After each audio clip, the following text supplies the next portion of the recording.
afternoon, one and all, wherever you are in the world. Back with another one of Nathan Bell's always informative videos where he talks on myriad topics. Today, Nate wants to talk about being in the psychiatric ward. Yes, well, I've been in the psychiatric ward about 7 times in my life. That's a lot. I was in the psychiatric ward twice when I was a teenager. Then I was in the psychiatric ward about 5 times over the last few years. It's a terrible experience being locked in there. You know, you're not very happy when you're in there. But I was very delusional at the time. I was hallucinating and hearing voices and had all sorts of fantasies going on in my head. You know, it's nice, at least, you know, there's food every day, so that's a good thing, but there's some crazies in there. I had one guy in there tell me that ASIO was watching me. That made me really paranoid. He used to tell me that quite a bit. He'd tell me, oh, ASIO's watching you. If you don't know who ASIO are, they're the Australian spies. So that made me really paranoid. I was already very paranoid.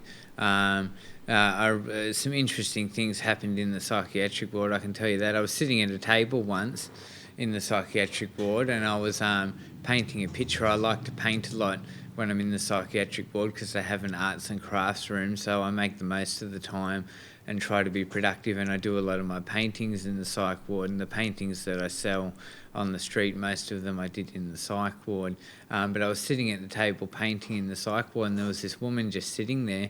Then suddenly she starts saying, "You want war? You want war? There's going to be a war. You want war against our nation? You want to challenge our nation? Challenge our nation and there'll be war, I promise you." And I just sat there and spun out. I'm thinking, what are you talking about? You're crazy. I thought it was some sign that there was going to be a nuclear war. And in the same stay in the psych ward, I was walking around the hallways, and all of a sudden I heard out of nowhere, I heard, "A nuclear missile has been launched from North Korea." And of course this wasn't really happening, and I was the only one who heard it. And I looked around and tried to see if anyone else had heard the same thing, and nobody else was reacting. So here I am, I'm the only one who's heard this voice say that a nuclear missile has been launched from North Korea. Nobody else is responding to it. So I concluded that it must have just been an hallucination, because I try to conclude when I'm having hallucinations and not buy into them. But, you know, it shows that I was definitely hearing things while I was in there. I heard it clear as day. A nuclear missile has been launched from North Korea. Clear as day. And I couldn't believe that nobody else heard it. I met a woman in the psych ward who told me she was the queen of the universe. She summoned me to a meeting in the television room. A friend of mine in the psych ward came to me and said, "Claudine has summoned you." I shouldn't say her name, but she has summoned me, and I was summoned to meet with her, and she explained to me that she was the queen of the universe and she was anointing me with my divine prophecy to heal the world. And of course that fed into all of my delusions about being a prophet. She's a wonderful woman, thinks she's the queen of the universe. But, you know, they make us take our medication in the psych ward, and after a few weeks we calm down and the voices and the hallucinations calm down. But while you're in there, it's just not very nice. You know, we smuggle smokes in and we all sit out the back smoking, even though we're not supposed to, and we smoke, and we always have to hide them. Then they come and take your smokes off you. Really hard when you're addicted to cigarettes not to be able to smoke. Very isolating in the psych ward. You find yourself pacing around the halls a lot. It's only a very small space. When you first go in, you're not allowed to go out for walks until they deem that you're safe to go out for a walk, and then you're given some leave. And we go on group walks around the block, and then when you're given leave, you can go out for a few hours, and you can go down the shops and stuff. But until you're given leave, it's very isolating being trapped in that small space and not having much room to move.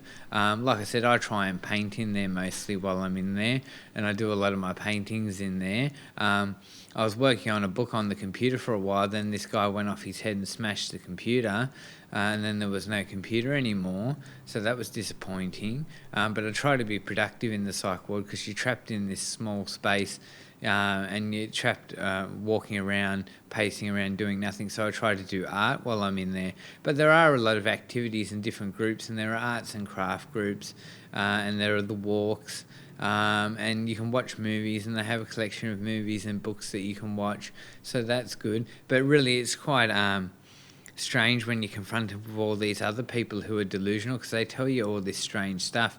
Had this one guy come up to me and tell me he'd just put $100,000 in my bank account.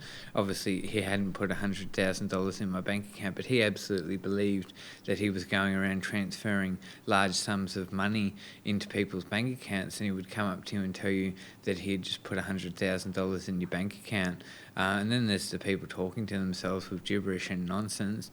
Yeah, but it's been a few years since I've been in the psych ward, and hopefully I don't go back again, because it's a terrible place. You know, you have no freedom in there. You're stuck in this small space. I was in there for over a month at one stage, and you become very claustrophobic, and you get sick of being stuck in this very small, isolated space. But we play sports, and we play with balls, and we play and we draw with chalk, and I used to get on the walls and draw with chalk everywhere and draw all these pictures and stuff, so that's nice. They try to keep you occupied and give you activities, but really it's a bender. I found it traumatic being in there, you know, being trapped in that space. I couldn't stand it. I have to get out and walk. I have to do things. I have to be in the community. It's the sort of person I am. So I found it very difficult to be trapped in that space for such a long period of time. But at least you're eating 3 times a day, and you've got your room. You can have a shower. I used to have a lot of showers because I was bored and stressed out, so I'd have a lot of showers. But like I said, mostly when I'm in the psych ward, I do art. But it's entertaining being around all these delusional people. Another guy told me that the CIA had a base at the bottom of the ocean, and he was trying to give me directions to where the CIA's base was under the water. So that was interesting. He thought that the CIA had a base under the ocean. I thought that was really interesting. I didn't really believe him. People fill you with all sorts of nonsense while you're in there, because everyone's delusional. Another man told me that Andromedans were blue. Don't know how he knows that. Andromeda's another galaxy. Nobody knows what's in Andromeda. And like what? So there's one race of people in Andromeda and they're all blue in the whole galaxy? Like, how ridiculous. But he was convinced that Andromedans were blue. So apparently that every being that lives in the galaxy of Andromeda is blue, and they're all one race in the whole galaxy. Ridiculous. Some people don't have very intelligent delusions. Some people have very intelligent delusions. But yeah, try not to get mentally unwell, or they'll lock you in the psych ward and they'll keep you there until they feel you're stable. And if you exhibit any frustration, that's viewed as psychosis. Even if you're stressed out and angry about your circumstances, all frustration is psychosis, and all anger is psychosis.